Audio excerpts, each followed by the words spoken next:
Alphabet letter 8 अक्षरों से बना है computer. COMPUTER।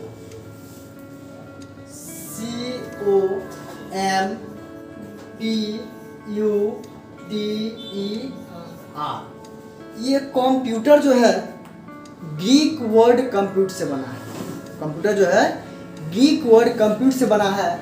Greek word compute COMPUTE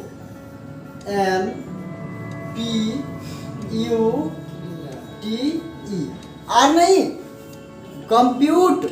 Greek word compute कहता है the word computer comes from Greek word compute, यानी कि ये कंप्यूट जो वर्ड है उससे कंप्यूटर बना है। ठीक है, कंप्यूट का मतलब होता है गणना, विच मीन्स कैलकुलेट। तो यहाँ पर कंप्यूटर के लिए कहता है the word computer comes from Greek word compute which means calculate.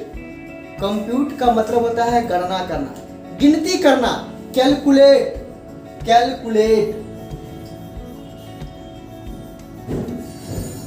इसे हम गिनती करना कहते हैं। आगे देखते हैं, कहता है कंप्यूटर की परिभाषा। Computer is an electronic machine और डिवाइस। कंप्यूटर एक विद्युतीय मशीन है। या विद्युतीय उपकरण है। इतना ही कहने से परिभाषा पूर्ण नहीं होता है। Computer is an electronic machine कहने से परिभाषा पूर्ण नहीं हुआ। हम यहाँ पर आयरन को भी कह सकते हैं, iron is an electronic machine, क्योंकि हर वो डिवाइस जो विद्युत से चलता है उससे हम लोग इलेक्ट्रॉनिक मशीन या डिवाइस कहते हैं। लेकिन यहाँ पर कंप्यूटर भी विद्युत से ही चलता है। यहाँ पर कहेंगे computer is an electronic device और मशीन। इतना ही से परिभाषा पूर्ण होता है। इसमें आगे बढ़ते हैं, it process data and produce information. Computer क्या करता है कि डाटा को प्रोसेस करके सूचनाओं बदलने का काम करता है। अब इससे प्रोसेस क्या होता है, प्रोसेस कैसे होता है, इसको देखते हैं। जैसे आटा चक्की आप देखे होंगे। आटा चक्की में क्या होता है कि आटा चक्की में एक हॉलर बना रहता है। इस बीच में स्टोन का चक्की लगा होता है, 2 चक्की रहता है। अब इस आटा चक्की जो है ये स्टैंड पे खड़ा रहता है। ये उसकी बाहरी लेयर हो गया, ये स्टैंड पर खड़ा रहता है ऐसे। अब इसमें जो है ऊपर से कीप लगा हुआ होता है, कीप, जिसके माध्यम से कोई भी अनाज, चना, गेहूं, मक्का, चावल या कोई भी अनाज इसमें डाला जाता है। और यहाँ से ये काम करता है कि इस दाना यहाँ से आकर के यहाँ आता है, इस चक्की के अंदर गया। अब चक्की का काम क्या है, प्रोसेस करना। इसका प्रोसेस है रोटेशन करते रहना, हमेशा घूमते रहना। इस चक्की का काम हमेशा घूमते रहना। तो ये क्या करता है, चक्की जब घूमते रहता है तो इसके अंदर जो भी मटेरियल जाएगा वो क्या होगा, चक्की के अंदर जाकर के पिस जाता है, महीन हो जाता है, डस्ट बन जाता है, धुलकन टाइप से निकल जाता है। तो ये हो गया। ठीक उसी प्रकार से कंप्यूटर में डाटा को प्रोसेस किया जाता है प्रोसेसर के माध्यम से। तो यहाँ पर चक्की में जैसे देखिए कि हम लोग ऊपर से कोई भी मक्का, चना, गेहूं, अनाज या कोई पदार्थ डाले जो चक्की के अंदर आकर के और पीस करके डस्ट बन के, धुलकर बन के बाहर निकल गया। तो यहाँ पर क्या होता है कि बाहर में एक हॉल बना रहता है, जिसे हम बैग या थैला लगाते हैं और यहाँ से हम लोग उसे प्राप्त कर पाते हैं ना। तो ऊपर से हम क्या किए, कंप्यूटर में डाले चना, गेहूं, मक्का, अनाज, और ये क्या किया, प्रोसेस करके इसका काम है घूमते रहना, हमेशा प्रोसेस करके। और ये क्या करता है, जब ये भर गया तो इसको इस तरह बाहर ऐसे निकाल देता है। जब ये भर जाता है तो इसको बाहर निकाल देता है। यही कहता है computer is an electronic machine और device, it process data and produce information. Computer एक विद्युतीय यंत्र या मशीन है जो डाटा को प्रोसेस करके इंफॉर्मेशन बदलने का काम करती है। जैसे आटा चक्की, तो डाटा जो हम लोग कंप्यूटर में डालते हैं डाटा में तो डालते हैं वो कहलाता है इनपुट। कंप्यूटर में डाटा डालना इनपुट कहलाता है और प्राप्त करना आउटपुट कहलाता है। डाटा डालना इनपुट और प्राप्त करना आउटपुट। ठीक इसी प्रकार से यहाँ पर क्या हुआ, ऊपर से डाले हम लोग डाटा तो नीचे से निकला आटा ना, आटा निकला ना। ऊपर से हम लोग डाल दिए यहाँ पे डाटा। डाटा में क्या था, चना गेहूं मक्का जौ इत्यादि। और उसको चक्की करने जाकर प्रोसेस किया। प्रोसेस करने के बाद क्या किया, उसको बाहर निकाल दिया।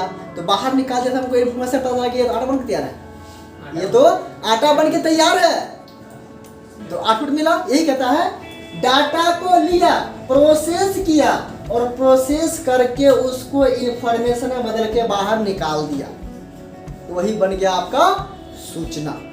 वही बन गया सूचना, इंफॉर्मेशन वही हो जाता है। तो ये देख लिए एक छोटी सी परिभाषा, सिंपल सा परिभाषा, इसको हम लोग और भी एक्सप्लेन कर सकते हैं। अब जैसे कहता है computer is the most powerful machine.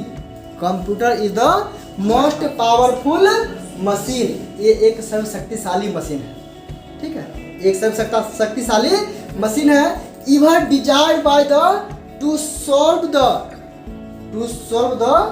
Problem that in value computing and processing data, यानी कि हम लोग का जो समस्या होता है उसको सॉल्व करके डाटा को प्रोसेस करके देता है, इंफॉर्मेशन बदल करके। इसको हम और भी एक्सप्लेन कर सकते हैं और कहता है computer is a electronic data processing machine. Computer जो है एक इलेक्ट्रॉनिक डेटा प्रोसेसिंग मशीन है।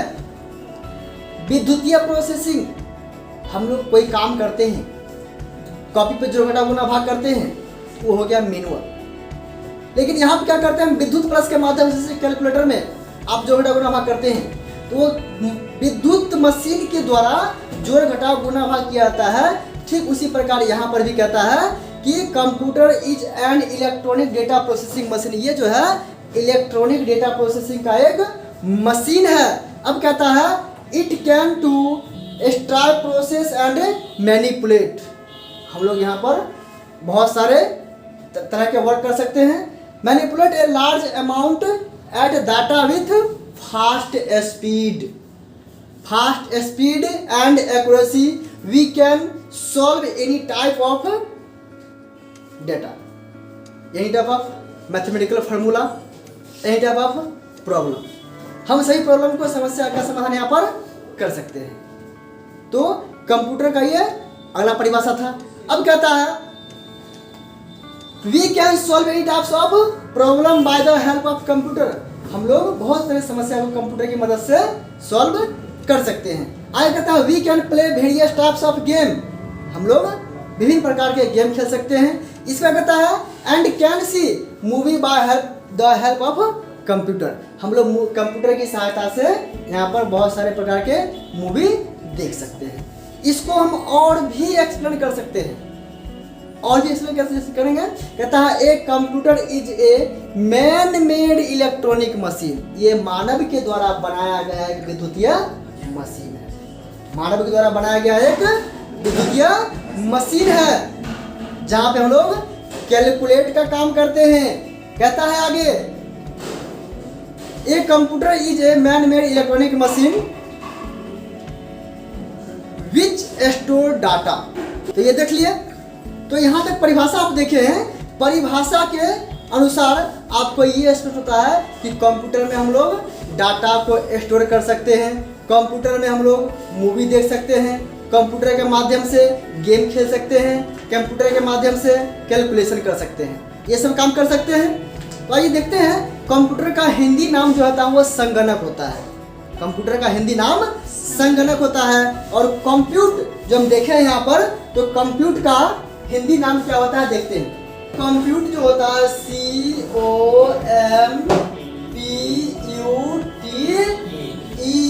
कंप्यूट, कंप्यूट का मतलब होता है गणना, गिनती करना, गणना। ध्यान रखिएगा, एक गणना होता है खाने वाला, ठीक है, वो गणना होता है। ये होगा गणना, मीन्स गिनती करना। क्या होगा यहाँ पर, गिनती करना, गिनती करना, जिसे हम लोग इंग्लिश में कहते हैं कैलकुलेशन करना, कैलकुलेशन करना। अब ये गिनती करना जो होता है कंप्यूट, ये गिनती करने के लिए है। इसके आगे जो बना है कंप्यूटर बना है वो ग्रीक वर्ड, ये ग्रीक कंप्यूटर जो है ग्रीक वर्ड है जिसे हम लोग यूनानी भाषा भी कहते हैं, यूनानी भाषा भी कहते हैं। तो आइए देखते हैं यहाँ पर कंप्यूटर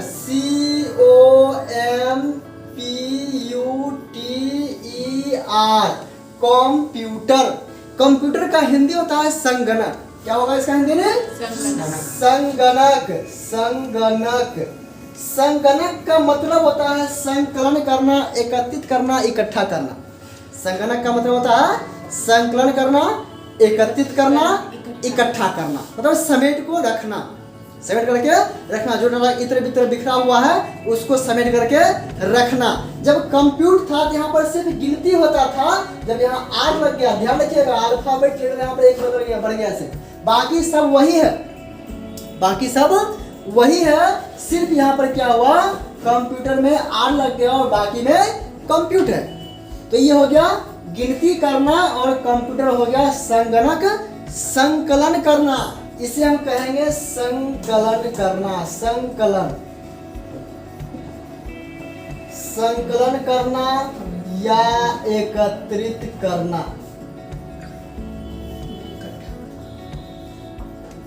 एकत्रित करना होगा, ठीक है। तो यहाँ पर वो देखें इसमें कि कंप्यूटर और कंप्यूटर में अंतर क्या है।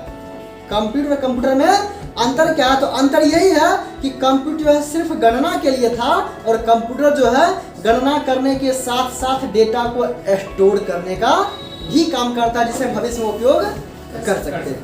यहाँ तो समझ में आ गया, कोई दिक्कत? कंप्यूटर का जनक जो है चार्ल्स बेबेज है। कौन है? Charles Babbage. चार्ल्स बेबेज को कंप्यूटर का जनक कहा जाता है और ग्रैंड फादर ऑफ कंप्यूटर जो है बेंजामिन बेबेज। कौन है? Benjamin Babbage. कंप्यूटर का जनक चार्ल्स बेबेज और कंप्यूटर का ग्रैंड फादर जो है वो बेंजामिन बेबेज को कहा जाता है। अब आइए देखते हैं, हम लोग आगे बढ़ते हैं। आगे वो कंप्यूटर को जो है दो भागों में बांटा गया है। कितने भाग में? दो भाग में। सबसे पहला हम लोग देखेंगे हार्डवेयर और दूसरा सॉफ्टवेयर। कंप्यूटर का दो भाग, पहला हार्डवेयर और दूसरा सॉफ्टवेयर। आइए इस चीज को हम देखते हैं। सबसे पहला हार्डवेयर, हार्डवेयर और दूसरा सॉफ्टवेयर। सॉफ्टवेयर से बना है सॉफ्टवेयर। पहला हार्डवेयर, दूसरा सॉफ्टवेयर। ये डायग्राम जो हम बनाते हैं, इस डायग्राम के माध्यम से हम लोग अपनी पूरे कोर्स को देखेंगे यहाँ पर। तो हार्डवेयर पहला हो गया और दूसरा सॉफ्टवेयर। अब हार्डवेयर किसे कहते हैं? कंप्यूटर का हार्डवेयर किसे कहते हैं?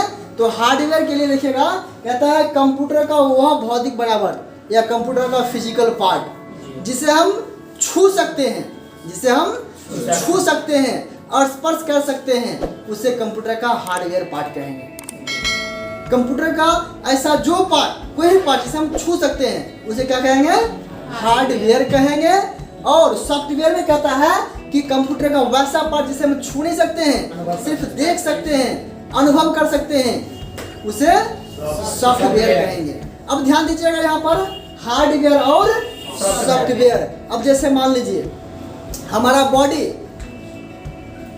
बॉडी का हर एक पार्ट जिसे हम छू सकते हैं वो हार्डवेयर कहलाएगा। और हमारे अंदर जो आत्मा है, ऑक्सीजन है, उसे छू सकते हैं? नहीं। देख सकते हैं? नहीं कर सकते हैं। सिर्फ क्या कहेंगे? अनुभव कर सकते हैं कि हम ऑक्सीजन ले रहे हैं ना। तो वो क्या हो गया? सॉफ्टवेयर हो गया। ठीक इसी प्रकार से कंप्यूटर में हार्डवेयर और सॉफ्टवेयर होता है। जैसे हम सब्जी खाते हैं, आलू खाते हैं ना, तो आलू का कच्चा क्या होता है? उसका हार्डवेयर हो गया, उससे हम स्वाद लेते हैं बड़े आनंद से ना। तो वो क्या हो गया? सॉफ्टवेयर हो गया। तो जैसे सब्जी खाए, जैसे चीनी खाए ना, मिठाई खाए ना, स्पंज खाए, तो उसका स्पंज क्या हो गया? वो हार्डवेयर हो गया। और उसके अंदर जो मिठास है जिसका हम आनंद लेते हैं, वो क्या हो गया? सॉफ्टवेयर। ठीक इसी प्रकार से कंप्यूटर में, कंप्यूटर का वो कोई भी पार्ट जिसे हम छू सकते हैं, वो क्या हो गया? हार्डवेयर। और कंप्यूटर का वो पार्ट जिसे हम छू नहीं सकते हैं, सिर्फ देख सकते हैं, उस पर वर्क कर सकते हैं, वो क्या हो गया? सॉफ्टवेयर हो गया। आइए देखते हैं, आगे बढ़ते हैं। हार्डवेयर को भी दो पार्ट में बांटा गया है। हार्डवेयर जो दो पार्ट बना है, इसमें सबसे पहला पार्ट है main part. Main part, MAIN, main part. Main part जो कंप्यूटर का होता है ये एज ए सीपीयू, सीपीयू ध्यान रखिएगा, सीपीयू का पूरा नाम होता है central processing unit. Central processing unit होता है यहाँ पर। अब देखिए मेन पार्ट को कंप्यूटर का सीपीयू कहा जाता है, जिसे हम ब्रेन ऑफ कंप्यूटर यानी कि कंप्यूटर का मस्तिष्क या दिमाग भी कहते हैं। अब देखिए यहाँ पर हार्डवेयर में दूसरा पार्ट जो होता है ये होता है पेरिफेरल पार्ट। पेरिफेरल पार्ट ध्यान रखिएगा, यहाँ पर मेन पार्ट और पेरिफेरल पार्ट दोनों क्या क्या है इसका परिभाषा देखते हैं। तो सबसे पहले देखिएगा मेन पार्ट कंप्यूटर का मस्तिष्क या ब्रेन कहलाता है। इसके बाद देखते हैं पेरिफेरल पार्ट। तो कंप्यूटर का पेरिफेरल पार्ट वो होता है जो मेन पार्ट से जुड़कर, किससे जुड़कर, मेन पार्ट से जुड़कर सभी कार्यों को संपादित करने में मदद करता है, जैसे keyboard, mouse, UPS, monitor, printer, light pen, microphone, joystick, etc.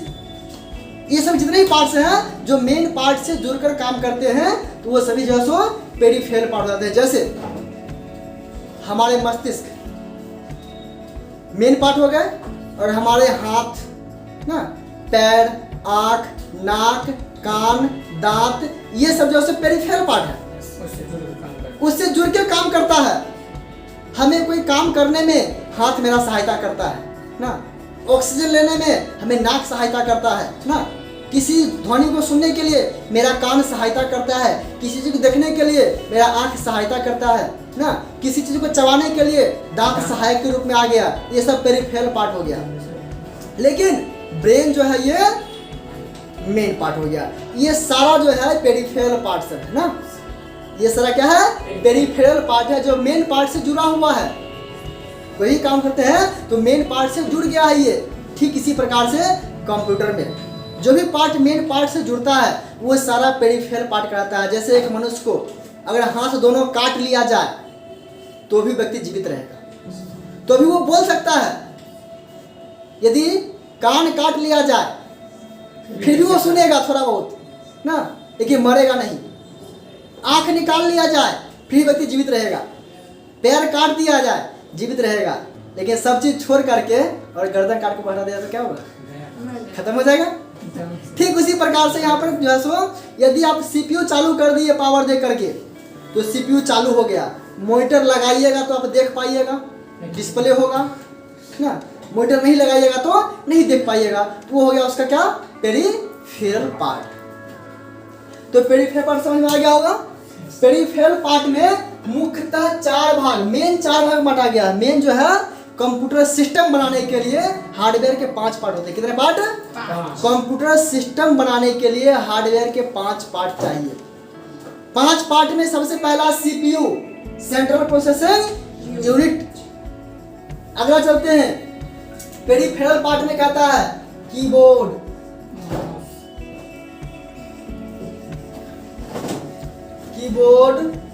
Mouse, UPS and monitor. और यहाँ पर हम ईटीसी भी डाल देते हैं कि और भी यहाँ पर आ सकता है, लेकिन मुख्यतः ये 4 भाग कंप्यूटर सिस्टम बनाने के लिए, कंप्यूटर को चलाने के लिए हार्डवेयर पार्ट के 5 पार्ट की आवश्यकता होती है। जो सबसे पहला हो गया मेन पार्ट सीपीयू, अगला हो गया peripheral part keyboard, mouse, UPS और मॉनिटर। मेन पार्ट को चलाने के लिए पावर की आवश्यकता होती है। जो यूपीएस कंप्यूटर का इन्वर्टर के तौर पे काम करता है। इस पर कीबोर्ड उसे इनपुट देने के लिए चाहिए, माउस भी इनपुट देने के लिए चाहिए, और मॉनिटर हम लोग जो काम करेंगे उसका डिस्प्ले देखने के लिए मॉनिटर काम की आवश्यकता होता है। तो ये 4 पार्ट यदि इसके साथ नहीं जुड़ता है तो कंप्यूटर पर आप कोई काम नहीं कर सकते, कंप्यूटर पे कोई काम नहीं कर सकते हैं। तो इसीलिए यहाँ पर जो है ये 5 मुख्यतः पार्ट हैं हार्डवेयर कंप्यूटर सिस्टम बनाने के लिए: CPU, keyboard, mouse, monitor, UPS. जैसे प्रिंटर भी पेरिफेरल पार्ट्स ही हैं, लेकिन यहाँ पर क्या है कि यदि हम कुछ देर के लिए प्रिंट ना करें और वर्क कंप्यूटर में करके रख लें तो प्रिंट कभी भी कर सकते हैं ना, या किसी को ईमेल कर सकते हैं, किसी को व्हाट्सएप कर सकते हैं, पेन ड्राइव में डाटा लेकर किसी दूसरे कमरे में जाकर निकाल सकते हैं, लेकिन यदि मॉनिटर न रहे तो आपका काम कर पाइएगा? आप नहीं कर पाइएगा। तो मेन 5 पार्ट जो होता है CPU मेन पार्ट हो गया, पेरिफेरल में कीबोर्ड, यूपीएस, माउस, मॉनिटर इत्यादि और भी आएंगे, लेकिन ये 4 पार्ट जो है मेन है। यहाँ तो समझ में आ गया। चलिए आगे बढ़ते हैं। अब देखिएगा, ध्यान दीजिएगा, CPU को 3 भागों में बांटा गया है। CPU को 3 भागों में बांटा गया, ध्यान रखिएगा, ध्यान से समझिएगा। ALU, CU और MU। ALU होता है अरिथमेटिकल लॉजिकल यूनिट, या इसे ये भी कहेंगे arithmetic logic unit, arithmetical logical unit या अर्थमेटिक लॉजिक यूनिट, कुछ भी कहेंगे। अब इसका मतलब क्या होता है? तो अंकिक तार्किक गणना इकाई, अंकिक तार्किक गणना इकाई जो है अर्थमेटिक लॉजिक यूनिट ALU होता है। अब ये काम कैसे करता है? तो ध्यान दीजिएगा, जैसे मान लीजिए हमारे घर में कोई फंक्शन होता है, शादी विवाह होता है, कोई मुहूर्त होता है, तो क्या करते हैं? घर में कोई फंक्शन है तो किसी भोज भात है, शादी विवाह है, क्या करते हैं? कुछ व्यक्ति को हलवाई के पास छोड़ देते हैं, किसी व्यक्ति को गेस्ट के पास छोड़ देते हैं, किसी व्यक्ति को मार्केट भेज देते हैं ना। सबको काम दायित्व उसका अलग अलग बांट दिए कि आप हलवाई के पास रहिए, हलवाई को कोई सामान की कमी होगी वो आपको बताएगा, आप उसे ला कर दीजिएगा या हमें बताइएगा, आपको हम मंगवा देंगे ना। कोई गेस्ट के पास छोड़ दिए, किसी व्यक्ति को प्रभार दे दिए कि आप यहाँ रहिए और गेस्ट को देखते रहिए कि कोई गेस्ट भूखे ना जाए, बिना खाना खाए ना जाए, सबको खाना खिलाइए, बुला कर या बैठा कर, जगह नहीं मिला उसमें अरेंजमेंट कीजिए, ये खाना उनको खिलाइए, कोई बिना खाना खाए यहाँ से बाहर नहीं जाना चाहिए, ठीक है। मारपीट कर नहीं खाना खिलाना है। अब यदि उसका मन नहीं खाना खाने तो मारपीट कर नहीं खाना खिलाना ना, इज्जत से बैठा के खाना खिलाना है, ठीक है। तो इसी प्रकार से यहाँ पर CPU को कार्य के अनुसार 3 भागों में बांटा गया। सबसे पहला ALU, CU और MU। अब ALU कहता है मैथमेटिकल कैलकुलेशन, अंकिक और तार्किक गणना। अब ध्यान रखिएगा, 2 लिख दिए और 2 लिख दिए, 2 यहाँ लिखा गया, 2 और 2 में क्या अंतर है? क्या हो रहा है दोनों मिलकर? कुछ पता चल रहा है? नहीं, कुछ पता नहीं चल रहा है। अब इसके बीच हम क्या करेंगे? लॉजिक लगाएंगे। क्या करेंगे? लॉजिक लगाएंगे। लॉजिक में क्या करते हैं? प्लस लगाते हैं। अब प्लस लगा दिया, अब दोनों के आपस में काम होने लगा। इसका मतलब क्या? जोड़ करना है। अब यहाँ पर हम 2 + 2 4 कर देंगे ना। फिर इसी प्रकार से हम देखते हैं, 2 और 2 लिख दिए, कुछ काम हो रहा है यहाँ पर? कोई प्रक्रिया मिल रही है? सिर्फ लिखा रहा है कि 2 और 2 लिखा हुआ है, लेकिन यहाँ पर कोई प्रक्रिया में नहीं मिल रहा है। तो यहाँ पर ध्यान दीजिएगा, यहाँ पर माइनस लगाते हैं लॉजिक तो हो जाता है 0। यदि हम यहाँ पर 2 और 2 कर दिए, यहाँ पर देते हैं मल्टीप्लाई, तो ये हो जाता है 4। 2 अब यहाँ पर क्या करते हैं? डिवाइड कर देते हैं। डिवाइड कर देंगे तो इसका मान हो गया 1। अब देखिए यहाँ पर क्या है कि संख्या वही है, सिर्फ क्या कि इसमें लॉजिक लगाते हैं, अलग अलग लॉजिक लगाए, अलग अलग लॉजिक लगाए तो अलग अलग ये काम हो गया। तो आइए देखते हैं, ये ALU का वर्क है। मैथ यानी कि कंप्यूटर में जितने भी गणितीय सवालों का समाधान किया जाता है वो सारा का सारा कहाँ होता है? ALU में होता है। अब ध्यान दीजिएगा, आगे बढ़ते हैं। आपके पास ब्रेन है तो दिल भी होगा, सबके पास है ना? कि टूट गया किसी का? चलिए देखिए, CPU जो कंप्यूटर का मस्तिष्क कहलाता है। अब यहाँ पर गणना हो गया, आगे है CU control unit. Control unit को हार्ट ऑफ कंप्यूटर कहा जाता है।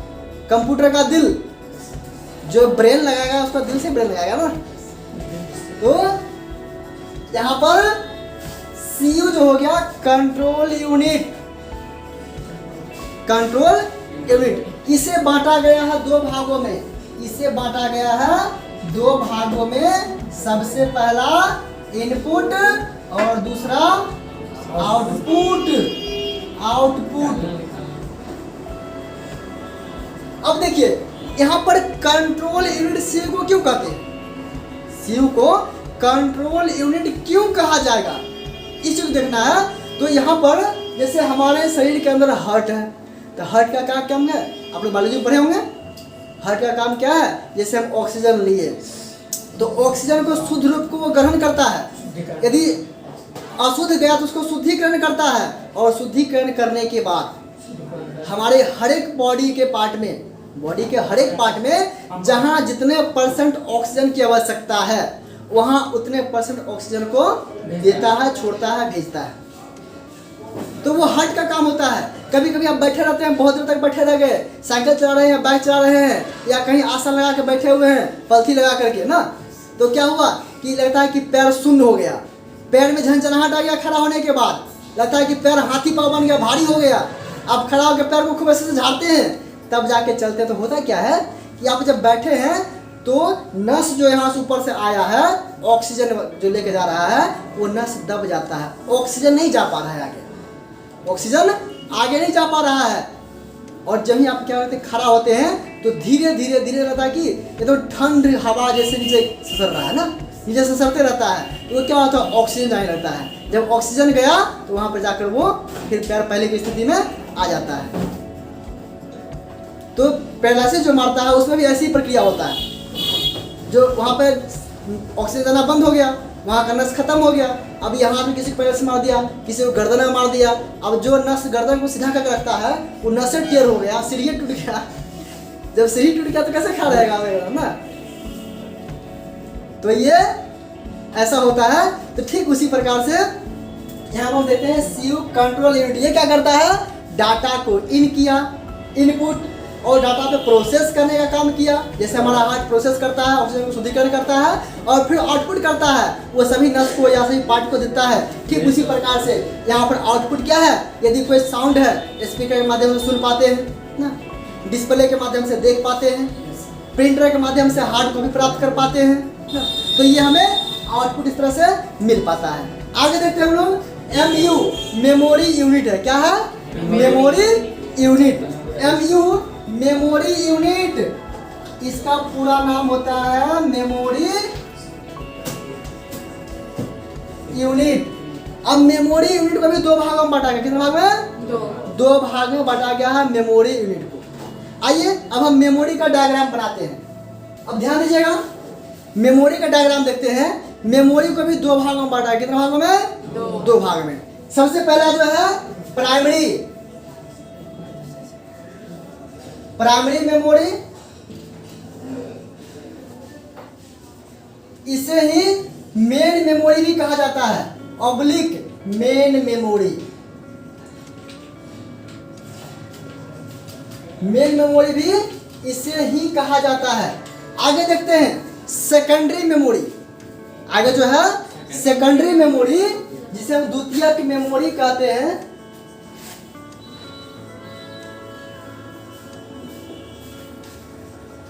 सेकेंडरी मेमोरी, इसे हम लोग एक्सिलरी मेमोरी भी कहते हैं। क्या कहेंगे? एक्सिलरी मेमोरी, सहायक मेमोरी।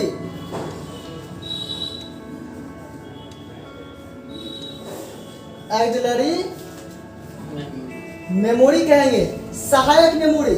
सेकेंडरी होगा द्वितीयक मेमोरी, सहायक मेमोरी। सेकेंडरी मेमोरी हम लोग बैंकिंग स्टोरेज डिवाइस भी कहते हैं, जहां हम बैकअप लेते हैं। तो ये देखते हैं MU मेमोरी, प्राइमरी मेमोरी और सेकेंडरी मेमोरी। प्राइमरी मेमोरी को मेन मेमोरी और सेकेंडरी मेमोरी को द्वितीयक मेमोरी या एक्सिलरी मेमोरी भी कहा जाता है, या सहायक मेमोरी भी कहा जाता है।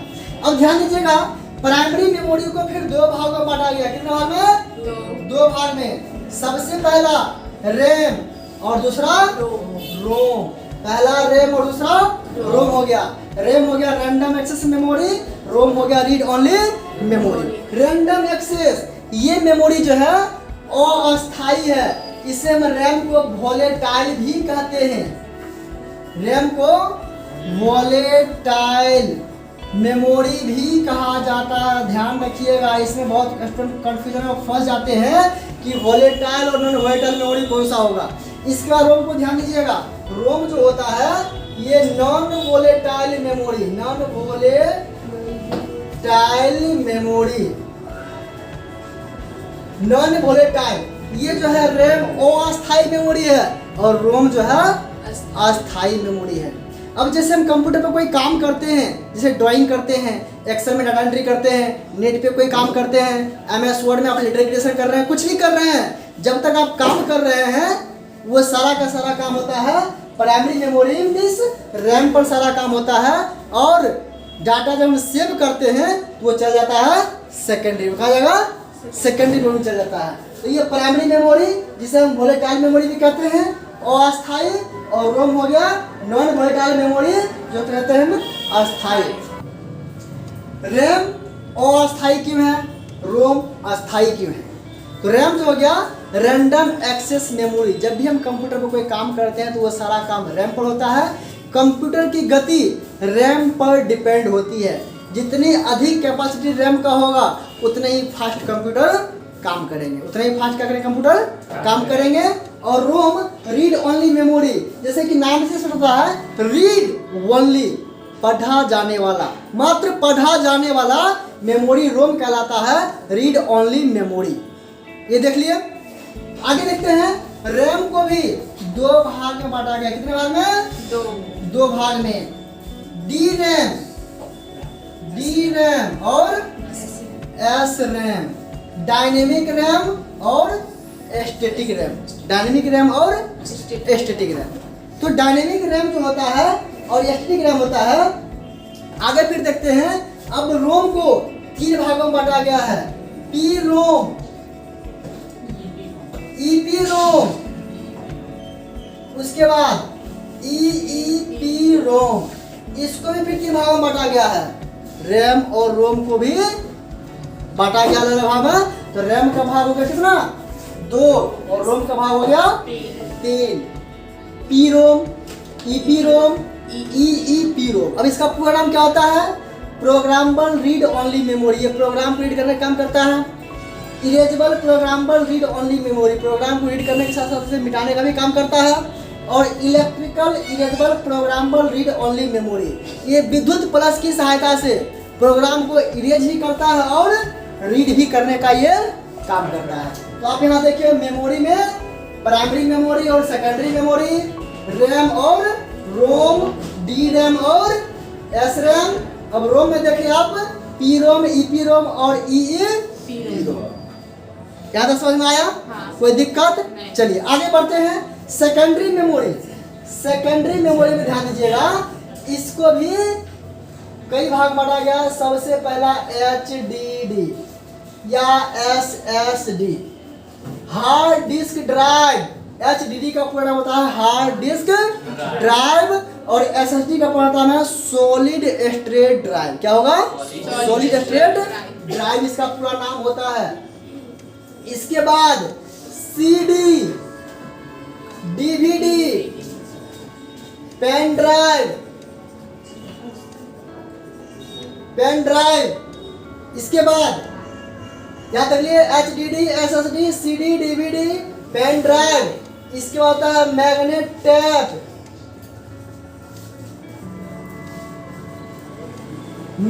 टेप, ठीक है। इसके बाद आगे आता है फ्लॉपी डिस्क,